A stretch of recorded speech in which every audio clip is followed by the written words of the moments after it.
और हमारा रिश्ता भी अब तुम्हें एक बोझ जैसा ही लग रहा होगा।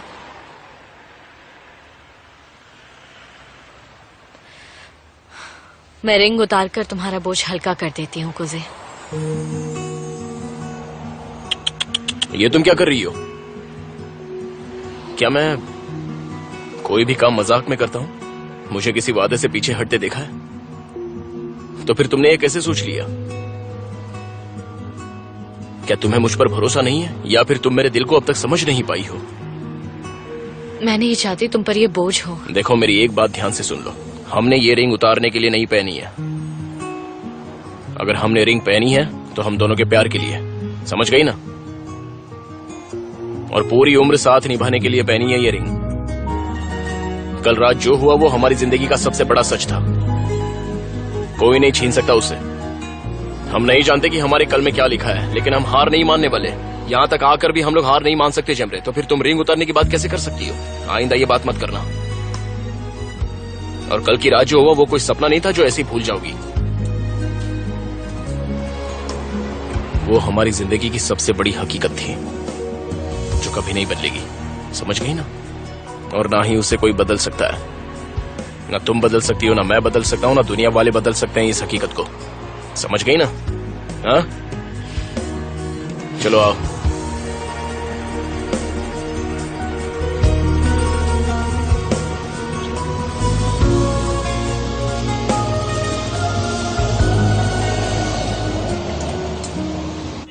जेल से जमानत मिलने के बाद बारिस हकमन ने मीडिया से अब तक कोई बात नहीं की है। अरे मुझे समझ नहीं आ रहा, इसे छोड़ कैसे दिया? ये किस तरह का कानून है? इस सुनवाई में एब्रू सिनानेर मौजूद नहीं थी। ऐसा माना जा रहा है कि बारिस मुझे गोली लगी थी, मेरी जान जाने वाली थी। इसे छोड़ कैसे दिया? तुम्हारा गुस्सा करना ठीक मैं नहीं मर जाता तब ये जेल में होता। मत चिल्लाओ, तुम्हारे टांके खुल जाएंगे। आप देखिए ना, इसे छोड़ कैसे दिया? इसने मेरी जान लेने की कोशिश की थी। ये क्या किया तुमने? सारा मुझे खाना नहीं नीचे गिरा खाना। दिया। हटाइए ये सब, नहीं खाना मुझे। देखो, उसे काफी शर्तों के साथ छोड़ा गया है। ये सब पैसों का खेल है पापा। पैसों पर ही दुनिया चलती है। तुम कह रहे थे कि उनके पास पैसे नहीं है, वो लोग बर्बाद हो चुके हैं। देखो गुने, अब जो होना था वो हो गया। उसे छोड़ा नहीं गया है। अगली सुनवाई पर उसे सजा होगी। तुम उसे लेकर इतना क्यों परेशान हो रहे हो? पापा, लेकिन इसे जमानत पर छोड़ कैसे दिया? इसे बाहर नहीं होना चाहिए। मैं इसे छोड़ूंगा नहीं, इसे बर्बाद कर दूंगा। बस बहुत हो गया, आप चुप रहो। तुम्हारा चिल्लाना ठीक नहीं है। पापा, ये बहुत बड़ा कमीना है। इसे यही भाषा समझ में आती है। इससे सब कुछ ठीक हो जाएगा। मैं तब तक आराम नहीं कर सकता जब तक इसे सजा न मिल जाए। मैं इसे जेल तो भिजवा कर रहूंगा, तभी मुझे चैन मिलेगा।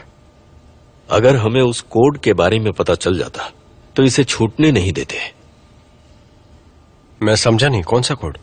जो उस लड़की ने दिया था, डेनिस फरहाद की बेटी ने। लेकिन ये कोड है क्या? अब मुझे क्या पता। बस उसने बारिस के खिलाफ कोई सबूत छिपा रखा है। हो सकता है बुराक चतालजली के खिलाफ उसने जो साजिश रची थी उसी का कोई सबूत हो। वो हमें मिल जाए तो उसे जेल हो सकती है। एक मिनट, मैं कुछ समझा नहीं। आपको कैसे पता उसके पास कोई सबूत है? उसने कुजे को एक खत लिखा है और उसने वो कोड उसे खत में भेजा है। अब मुझे ठीक से तो नहीं पता कि उसमें क्या लिखा था, लेकिन इतना तो तय है कि सारा सच उसी खत में लिखा हुआ है।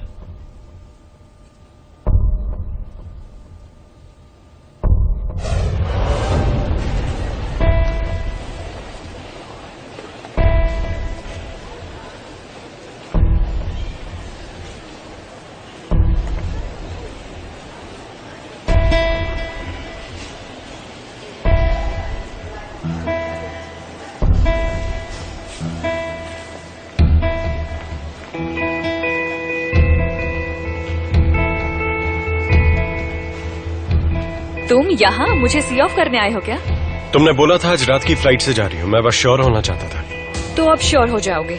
मैंने जो सोचा था वही हुआ। मुझे पता था कि तुम मुझसे झूठ बोलोगे। तुमने बारिस की फोटोज की एक कॉपी अपने पास ही रखी है। तुमने वो फोटोज उस सेफ में रखी है। मैंने जितना सोचा था तुम तो उससे भी ज्यादा स्मार्ट हो। डेनिस प्लीज, वो फोटोज मुझे दे दो। आखिर तुम्हें इन फोटोज में इतना इंटरेस्ट क्यों है? हाँ, क्या मतलब? जिस पेन ड्राइव में वो सारे फोटो सेव थे वो मैंने बारिस हाकमन को दे दी। जेमरे अब जेल से बाहर आ चुकी है, तो अब तुम्हें इन फोटोज की क्या जरूरत है? क्योंकि इनसे मुझे बारिश से बचने में मदद मिलेगी और कूजे के भी काम आएंगे। अगर मेरे पास इनकी कॉपी होगी तो हम लोग खुद को सेफ महसूस करेंगे। अब तो शायद ही कोई फोटो मिल पाएगी।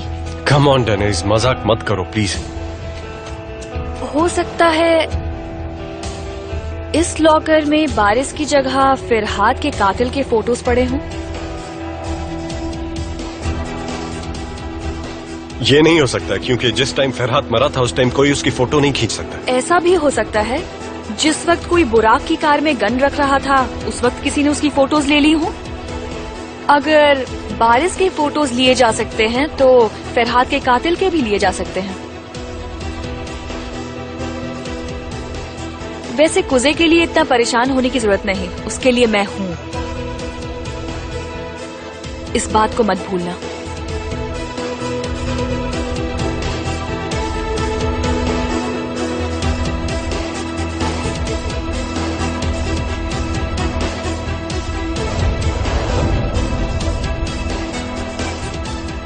शेरिफ के पास वो खत है, वो खुद उसकी जांच कर रहा है और अपने ऑफिस से भी करवा रहा है। हमने कल रात इस पर काफी देर तक बात की थी। उसने मुझे वो नंबर भी लिखवाया था। कहाँ गया वो नंबर? मैंने फोन में सेव भी किया था। हाँ, 827537। पापा पानी दीजिए। क्या हुआ बेटा? ये लो पानी। क्या हो गया? पापा मुझे बहुत कमजोरी महसूस हो रही है, नर्स को बुला दीजिए। अभी आता हूं।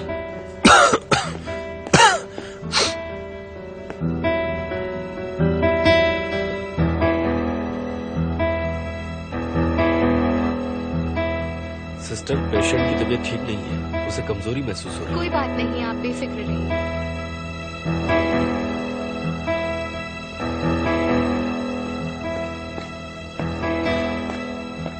गुने, तुम ठीक तो हो बेटा? कैसा लग रहा है तुम्हें?